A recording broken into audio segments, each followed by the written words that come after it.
Good afternoon student.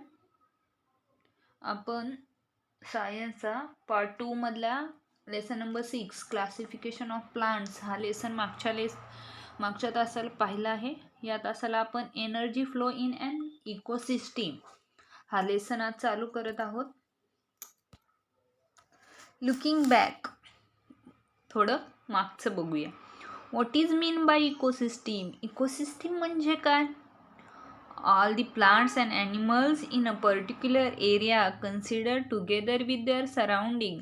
आपल्या आजूबाजूच्या परिसरामधलं प्लांट्स आणि animal in a particular area, एका ठराविक एरियामध्ये सापडणारे plant and animal, that is called as ecosystem. Which are the different types of ecosystem? इकोसिस्टीमचे वेगवेगळे टाईप्स कोणते? फर्स्ट आहे टेरेस्ट्रियल इकोसिस्टीम, नंतर आहे forest ecosystem, grassland ecosystem, desert, tundra, fresh water, marine water ecosystem. ह्या काय आहेत तर आपल्या इकोसिस्टीमचे वेगवेगळे टाईप्स आहेत. थर्ड क्वेश्चन आहे how to interaction take place between Biotique and abiotic factors of an ecosystem. काय आहे इंटरॅक्शन बायोटिक अँड अबायोटिकमध्ये? बायोटिक प्लांट म्हणजे कोणते ना अबायोटिक म्हणजे कोणते? सजीव, निर्जीव, ह्याही गोष्टी आपण पाहिल्या. In general abiotic factors like rock, soil, water interact with abiotic factor like rock, soil, water interact with biotic factor in the form of providing nutrients. Water, phosphorus, nitrogen, carbon cycle are example of these. म्हणजेच abiotic and biotic factor interact is the biotic factor often change the geologically and geographically area. म्हणजे abiotic फॅक्टरचा interact होतो biotic फॅक्टरवरती. Energy flow in ecosystem. We have already learned the classification of mode of nutrition into producer, consumers, saprotrophs आणि decomposers. हे आपण पाहिले. म्हणजे काय तर लिव्हिंग ऑर्गॅनिझमला जे न्यूट्रिशन मिळतात, जे अन्न मिळतात, इंटू प्रोड्युसर्स म्हणजे काय? स्वयंपोषी, स्वतः म्हणजे एक उत्पादक. कंझ्युमर्स म्हणजे काय तर परपोषी, भक्षक, एखाद्याला खाणे. अँड सॅप्रोफाइट्स म्हणजे मृतजीवी. अँड डिकम्पोजर्स म्हणजे त्याचं जे मृत अवशेष आहे ते. त्यामध्ये फर्स्ट आहे प्रायमरी कंझ्युमर्स म्हणजे प्राथमिक भक्षक. Herbaceous, grasshopper, squirrel, elephant are directly dependent on autotrophs. ते कशावर डिपेंड आहेत तर ॲटोट्रॉप्सवर, प्रोड्युसर्सवर. सेकंडरी कंझ्युमर्स आहे द्वितीय भक्षी, carnivorous. For example frog, owl, fox etcetera. These consumers are herbaceous as their food. म्हणजे काय आहेत हे?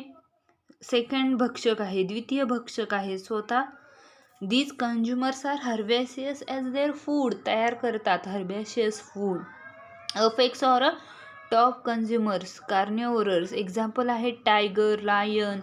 म्हणजे काय तर सर्वोच्च भक्ष्य, हे दुसऱ्यावर अवलंबून आहेत आणि मोठे भक्षक आहेत, म्हणजे मोठे कंझ्युमर्स आहेत.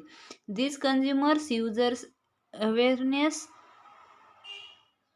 use herbaceous and carnivorous as their food. No other animal feed on top consumers. ते टॉप कंझ्युमरमध्ये आहे. फोर्थ आहे ऑमिनिव्होरस, मिक्सड कंझ्युमर म्हणजे सगळेच, उभयाहारी त्याला आपण म्हणतो. Humans, bear etcetera feed on herbaceous and carnivorous. म्हणजे आपण वगैरे, आपण जे आहेत ह्युमन्स, हे सगळे काय आहेत तर अवलंबून आहेत दोन्हीवर, प्लांटवर, ॲनिमलवर. The structure of ecosystem highlighting the biotic and abiotic factor दिले बघा. बायोटिकमध्ये प्रोड्युसर, कंझ्युमर्स, डिकम्पोजर. त्यामध्ये प्रायमरी, सेकंडरी अँड टर्शरी. आता पुढचा पॉईंट आहे food chain and food web. अन्न साखळी आणि अन्न जाळी म्हणजे काय? आता तुम्हाला इथं पॉईंट दिलेत बघा. एक पहिला पॉईंट दिलाय, तिथं काय दिलंय? The grasshopper eat the plants. Grasshopper काय करते? प्लांटला खाते. सेकंड आहे the mice eat the grasshopper. Mice काय करते? ग्रासहोपरला खाते. The snake eat the mice. साप कशाला? उंदराला. 4 आहे the eagles eat the snake. Eagle काय करते? स्नेकला. When the hawks deal fungi breaks the bodies down and turns in to nutrients. मग आता 5 नंबरला काय आहे नंतर? आणि 6 ला आहे the nutrients along with the sun water causes the grass to grow. त्यानंतर काय सांगितले त्यांनी? फंजाय झाले तिथं आणि त्यानंतर ते fungi breaks the bodies down and turn in to nutrients. त्याला न्यूट्रिएंट नाही मिळाले तर त्या फंजाय काय होतात? ब्रेक होतात. Along with the sun and water. त्यांना कशाची गरज? सन आणि वॉटरची. पुढे बघा त्याचं डिस्क्रिप्शन दिलं आहे. Observe in figure and explain the relation between the component. ही जी डायग्राम होती तो ऑब्झर्व करा आणि त्याच्यामध्ये काय करायला सांगितले ते ना? बिटवीन कॉम्पोनंट्स रिलेशन बघा. Interaction go on continuously between producers, consumers and saprophytes. एकमेकांमधलं इंटरॅक्शन. प्रोड्युसर्स उत्पादक, कंझ्युमर्स भक्षक आणि सॅफ्रोफाइटमध्ये मृतजीवी, या तिघांमधलं interaction. This is a definite sequence in this interaction which is called the food chain. आणि डेफिनाइट सिक्वेन्स ह्या तिघांचा जो सिक्वेन्स आहे, ह्या तिघांचा जो एकसारखेपणा आहे, this is called as a food chain. जर ह्या तिघांमधलं एखादं जरी मिस झालं तर इंटरॅक्शन होईल का? नाही. This is the definite sequence in this interaction which is called the food chain. यालाच आपण काय म्हणतो? Food chain. फूड चेन म्हणजे अन्न साखळी. Each chain consist of 4, 5 or more links. ह्याच्या काय आहेत? 4, 5 किंवा त्यापेक्षा जास्त अशा काय आहेत? लिंक्स आहेत. An ecosystem consist of many food chains that are interconnected at various level. An ecosystem consist of many food chains. अशा कितीतरी फूड चेन्स आहेत that are interconnected at various levels. वेगवेगळ्या लेवलवर. This is a food web is form. आणि ह्या ज्या सगळ्या अन्न साखळ्या आहेत, हे सगळे फूड चेन जे आहेत, याचं मिळूनच काय तयार होतं? तर फूड वेब. फूड वेब म्हणजे अन्नजाळे. An organism may be the prey for many other organism. म्हणजे काय? तर वेगवेगळे. प्रे म्हणजे भक्षक, वेगवेगळे. Any organism may be the prey for many other organism. वेगवेगळ्या ठिकाणून भक्षक गोळा करणे. For example and intake feeds upon leaves of various plant but the some interact is the prey for different animals. त्यांनी काय सांगितले? Like frog, wall lizard, birds. जसं की झाडांना ज्या झाडांची पानं आहेत, insect feeds upon leaves of it. त्या झाडांच्या पानाला झाडांपासून वेगवेगळे प्रोटीन्स म्हणजे काही जे अन्न आहे ते मिळते. त्याचप्रमाणे prey for different animal like frog, wall lizards. तुमचं बेडूक आहे, पाल किंवा वेगवेगळे बर्ड्स हे सुद्धा काय आहेत? एकमेकांवर अवलंबून आहेत. If this is to be shown in figure it will from a interact web instead of a linear food chain. म्हणजेच काय? तर ही काय आहे? एक इंटरॅक्ट वेब आहे. गुंतागुंतीची जशी फूड चेन आहे तशीच ही काय आहे? इंटरकॅट आहे, एकमेकांमध्ये गुंतलेली आहे. Such and interact network is called as a food web. आणि त्यालाच आपण काय म्हणतो? तर फूड वेब असं म्हणतो. म्हणजेच अन्न जाळे. Generally food webs are found everywhere in nature. म्हणजे हे आपल्याला फूड वेब वेगवेगळ्या ठिकाणीही पाहायला मिळते. आता पुढचा पॉईंट आहे द एनर्जी पिरॅमिड. ऊर्जेचा मनोरा किंवा ऊर्जेचा जो पिरॅमिड आहे ते. पिरॅमिड म्हणजे आपण मनोरा म्हणूया, ऊर्जेचा मनोरा. त्यामध्ये फर्स्ट आहे trophic level. Each level in a food chain is called as a trophic level. इथं नाव द्यायला राहिले ट्रॉफिक लेवल. फर्स्ट नाव द्या ट्रॉफिक लेवल.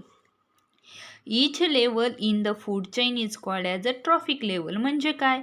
तर पोषक, त्याची जी पोषक पातळी आहे ती. Each level in the food chain is called as a trophic level. Trophic level is the step at which the organism obtain its food in the chain. मग काय आहे तर त्याची जी स्टेप आहे ती या आपल्याला जो पिरॅमिड दाखवला आहे या पिरॅमिडवरती काय आहे अवलंबून आहे. Trophic level is the step at which the organism obtain its food in the chain. आता बघा इथं तुम्हाला ट्रॉफिक लेवल दाखवली. या ट्रॉफिक लेवलमध्ये फर्स्ट दाखवलं all products in the ecosystem like plants. सर्व उत्पादके कुठून चालू होतात प्रोड्युसर्सपासून. प्रोड्युसर्स म्हणजेच काय तर तुम्हाला प्लांट दिले तर दिले हर्बेशियस शाकाहारी first trophic level.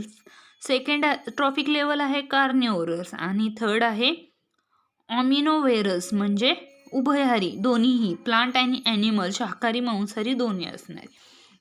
The amount of a matter and energy gradually decrease from a producer at lowest level to top consumers at the highest level. आता काय सांगितलं नीट बघा. The amount of a matter एखाद्या वस्तूची amount and energy gradually decrease म्हणजे काय कमी होणे from producer at lowest level to top consumer. का मोठ्या कन्झ्युमरपासून ती टॉप लेवल लोवेस्ट प्रोड्युसरपासून टॉप कन्झ्युमरपर्यंतचं जी लेवल आहे ॲट द हायेस्ट लेवल सगळ्यात मोठी लेवल सगळ्यात जास्त level. The amount of matter and energy gradually decrease energy decrease होते from producer at lowest level. प्रोड्युसर्सच्या खालच्या पातळीवर एनर्जी काय होते कमी होते डिक्रीज होते आणि top consumer at highest level आणि टॉप लेवलला काय होते ती हायेस्ट होते. This is a trophic level. त्यालाच आपण काय म्हणतो trophic level. And introduction to scientist Liedman in 1942 studied the food chain and energy flow through it. या शास्त्रज्ञांनी 1942 साली काय केलं food chain and energy flow through केले. Charles Elton a British scientist first proposed the concept of ecological pyramid. Ecologically pyramid in 1927 1927ला Charles Elton यांनी या British सायंटिस्टने पहिल्यांदा शोध लावला ecological pyramid. After he studied of the tundra ecosystem of the bear island in England. इंग्लंडला bear island या बेटावर त्यांनी तुंद्रा या इकोसिस्टमचा शोध लावला. Hence this pyramid is also called the एलिटियन pyramid. आणि याच जी पिरॅमिड आहे म्हणजे द एनर्जी पिरॅमिड आपण म्हणतो त्यालाच आपण काय म्हणतो एलिटन पिरॅमिड एलिटियन पिरॅमिड असंही आपण याला म्हणतो. आज आपण काय बघितलं आहे या नोट्स तुम्ही लिहिणार आहात. आज आपण बघितले energy flow in and ecosystem. त्यामध्ये लुकिंग बॅकमध्ये जे 3 प्रश्न विचारले त्याचे ॲन्सरही दिल्यात ते ॲन्सरही तुम्ही लिहिणार आहात. त्यानंतर पॉईंट वाईज मी नोट्सही दिल्यात या नोट्सही लिहून घ्या. राहिलेला जो पॉईंट आहे तो आपण पुढच्या तासाला बघूया. थँक्यू.